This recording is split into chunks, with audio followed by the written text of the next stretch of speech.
ناظرین السلام علیکم۔ پختونخوا ٹائمز کے آج کے اس ویلاگ میں ذکر کریں گے افغانستان میں آنے والے زلزلے کے بارے میں، جس میں ابھی تک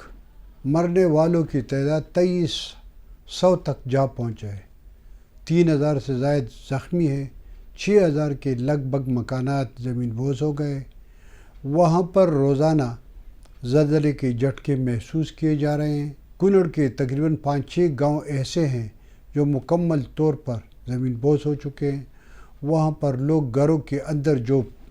رہے سے گھر ہے وہاں پر جانے سے گریز کرتے ہیں، خیموں میں راتیں گزارتے ہیں۔ لوگ بہت زیادہ ڈرے ہوئے ہیں، مگر اس کے باوجود دنیا کی جانب سے جو رسپانس ہے وہ بہت خوش آئند ہے، بہت زیادہ اس کی جتنی بھی ستائش کی جائے کم ہے۔ خصوصاً افغانستان کے ہمسایہ ملک پاکستان سے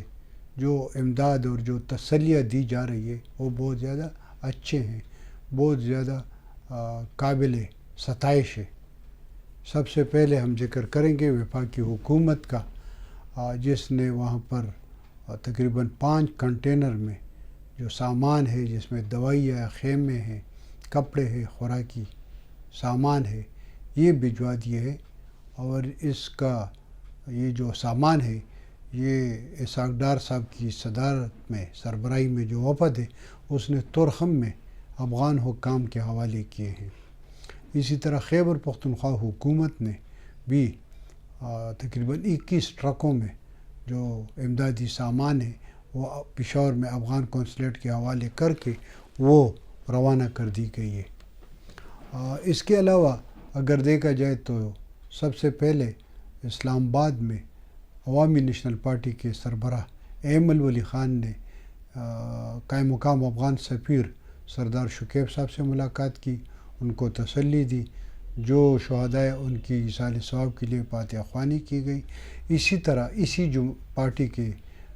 صوبائی سربراہ میاں افتخار حسین نے جا کر افغان کونسلیٹ میں کونسل جنرل حافظ محب اللہ صاحب ان کے ساتھ ملاقات کی وفد کے ہمراہ، اور وہاں ان کے ساتھ جو یہ سانحہ ہے اس پر تعزیت کا اظہار کیا، شہداء کے لیے فاتحہ خوانی کی۔ اور اس کے علاوہ جو وزیر اعلیٰ صاحب ہے سردار علی امین خان گنڈاپور، اس نے اسلام آباد میں سردار شکیب صاحب سے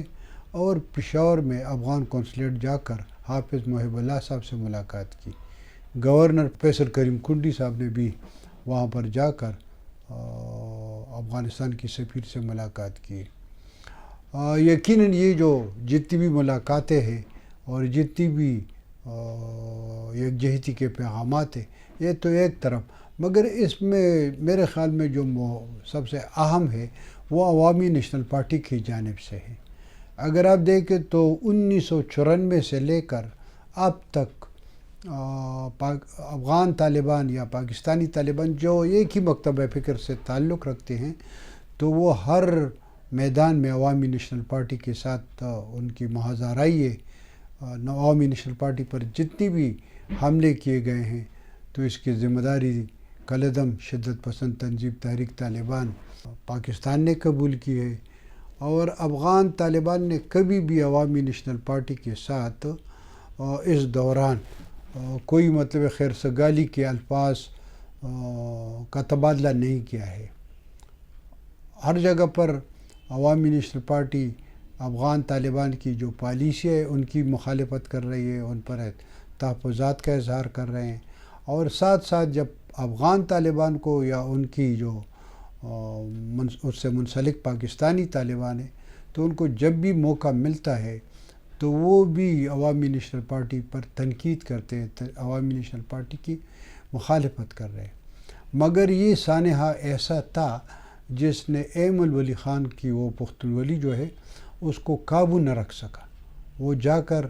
افغان سفیر سے ملا، میاں افتخار حسین صاحب جس کا بیٹا 2009-10 میں طالبان نے قتل کیا تھا، اس نے اس کو بلا دیا، وہ بھی چلا گیا، اور اس نے افغان کونسل جنرل کے ساتھ کافی وقت گزارا، ان کے ساتھ کافی جو زلزلے سے پیدا شدہ صورتحال ہے اس پر بات چیت کی اور تبادلہ خیال کیا اور ان کو یقین دلایا کہ اپنی طرف سے ہمارے ساتھ جو کچھ ہو سکتا ہے وہ ہم کریں گے. تو یہ مطلب میں سمجھتا ہوں کہ یہ پختونولی کا وہ جو جو جو جو عملی مظاہرہ ہے وہ عوامی نیشنل پارٹی نے کیا ہے. اور میں یاد دلا دوں کہ یہاں پر مجھے بہت عجیب سا لگتا ہے کہ افغانستان میں جو بھی حکومت ہے تو عوامی نیشنل پارٹی نے اس کا ساتھ دیا ہے. ایک مختصر وقت کے لیے جب نور محمد ترکی اور حفیظ اللہ امین کی حکومت تھے تو اس وقت عوامی نیشنل پارٹی اور ان کے درمیان کوئی باضابطہ وہ نہیں تھے، رابطے نہیں تھے. بعد میں جو بھی حکومت آئے تو انہوں نے ہمیشہ عوامی نیشنل پارٹی کے ساتھ رابطے کیے ہیں اور عوامی نیشنل پارٹی نے افغانستان میں قیام امن کے لیے ہر حکومت کا ساتھ دیا، چاہے وہ ببر کارمل تھا، چاہے ڈاکٹر نجیب تھا، چاہے حامد کرزئی تھا، چاہے اشرف غنی تھا. اب چونکہ طالبان حکومت کے 4 سال پورے ہو گئے، اس دوران بھی عوامی نیشنل پارٹی کا افغان طالبان حکومت کی جو پالیسیاں تھی اس پر ان کے تحفظات اپنی جگہ، مگر جب افغانستان میں سخت وقت آیا تو عوامی نیشنل پارٹی کے رہنماؤں نے جا کر اس میں اگر کچھ اور نہیں ہو سکا تو دعا فاتحہ خوانی کے 2 لفظ بول پڑے. یہ بہت بڑی بات ہے اور اس کا مطلب یہ ہے کہ اب بھی مطلب بہت زیادہ لوگ ہیں جو افغانستان میں قیام امن چاہتے ہیں، جس میں عوامی نیشنل پارٹی سر فہرست ہے. اب اس جو پہل ہے اس سے عوامی نیشنل پارٹی کا نے جو پہل کی ہے تو طالبان کو چاہیے کہ وہ بھی، طالبان جو افغانستان میں برسر اقتدار طالبان ہیں، ان کو چاہیے کہ وہ بھی کچھ کر دیں. عوامی نیشنل پارٹی یا پاکستان کی دیگر جو سیاسی سماجی تنظیمیں ہیں وہ کچھ بھی نہیں چاہتے. ان کو چاہیے افغانستان میں امن، اور افغانستان میں امن تب ہوگا جب وہاں پر تمام لوگ خوشی سے زندگی بسر کر سکے، امن و امان ہو وہاں پر سیاسی استحکام ہو. اور یہ تب آ سکتا ہے کہ اب طالبان کی حکومت کے 4 سال ہو گئے ہیں، لہذا ان کی جو پالیسی ہے بالخصوص تعلیم کے حوالے سے، سیاسی جو انتقام ہے اسی کے حوالے سے، سیکورٹی کے حوالے سے، اور جو ریاستی ادارے ہیں ان میں میرٹ کا،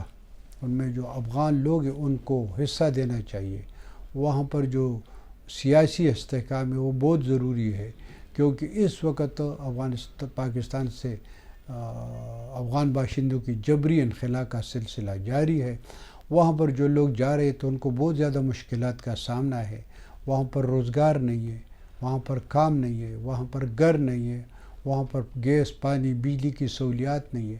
لہٰذا طالبان کو چاہیے کہ وہ اپنی پالیسیوں میں نرمی پیدا کر دے اور دنیا کو آواز دے کہ آ جاؤ ہمارے ساتھ اس سخت وقت میں تعاون کرے، تاکہ افغان باشندے جو واپس آ رہے ہیں ان کی مشکلات حل ہو. ساتھ ساتھ میں یہ بھی بتانا چلوں کہ اس سخت وقت کے باوجود بھی حکومت پاکستان نے افغان حکومت کی اور بین الاقوامی برادری کی وہ اپیلیں مسترد کی ہے جس میں ان کو کہا گیا ہے کہ افغان باشندوں کی جبری انخلا کا سلسلہ کچھ دنوں یا کچھ ہفتوں کے لیے روک دے. خیبر پختونخوا کے وزیر اعلیٰ کی مشیر برائے اطلاعات بیرسٹر محمد علی سیب نے بھی ایک بیان میں وفاقی حکومت سے مطالبہ کیا ہے کہ چونکہ افغانستان پر سخت وقت ہے لہذا جبری انخلا کا سلسلہ کچھ وقت کے لیے معطل کر دیا جائے. مگر وفاقی حکومت نے ابھی تک اس پر کسی قسم کے منفی یا مثبت رد عمل کا اظہار نہیں کیا ہے، جس سے یقیناً افغان عوام، افغان حکومت اور افغانوں کے جو خیر خواہ ہے، جو دوست ہے، وہ پریشان ہیں. ناظرین ہمارے ساتھ جڑے رہیے، ہمارے اس چینل کو سبسکرائب کیجیے. بہت بہت مہربانی.